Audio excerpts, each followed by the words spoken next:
महाभारत में अर्जुन और कर्ण के बीच की प्रतिस्पर्धा और युद्ध का विशेष महत्व है। कुछ कारणों से अर्जुन के लिए कर्ण को हराना असंभव प्रतीत होता था। एक, कर्ण का दिव्य कवच और कुंडल। कर्ण का जन्म सूर्य देव और कुंती के पुत्र के रूप में हुआ था। उनके पास जन्म से ही दिव्य कवच और कुंडल थे जो उन्हें अजेय बनाते थे। यह कवच और कुंडल किसी भी अस्त्र शस्त्र से उनकी रक्षा करते थे। जब इंद्र ने ब्राह्मण वेश में आकर उनसे यह कवच और कुंडल दान में मांगे, तब कर्ण ने उन्हें दे दिया, लेकिन इसके बिना भी कर्ण एक महान योद्धा थे। 2. परशुराम से मिली शिक्षा। कर्ण ने परशुराम से अस्त्र शस्त्र और युद्ध कौशल की शिक्षा प्राप्त की थी। परशुराम ने कर्ण को अनेक दिव्यास्त्रों का ज्ञान दिया जो उसे एक अजेय योद्धा बनाते थे।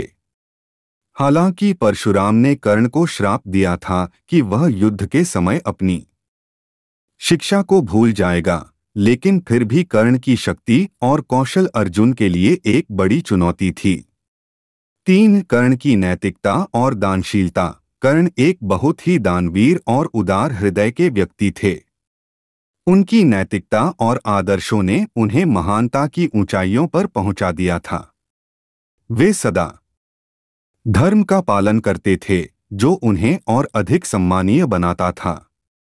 4. कुंती के साथ किया गया वचन। कुंती ने कर्ण से वचन लिया था कि वह युद्ध में अर्जुन को नहीं मारेगा। इस वचन ने कर्ण को मानसिक रूप से कमजोर कर दिया था, क्योंकि वे जानते थे कि अर्जुन उनका भाई है। 5. कृष्ण का अर्जुन के साथ होना। कृष्ण अर्जुन के सारथी और मार्गदर्शक थे।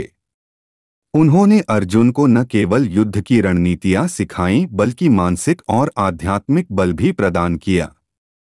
कृष्ण के ज्ञान और मार्गदर्शन ने अर्जुन को अत्यंत शक्तिशाली बना दिया। 6. अंत में युद्ध की परिस्थितियां। महाभारत के युद्ध में कई परिस्थितियां ऐसी थीं जो कर्ण के पक्ष में नहीं थीं।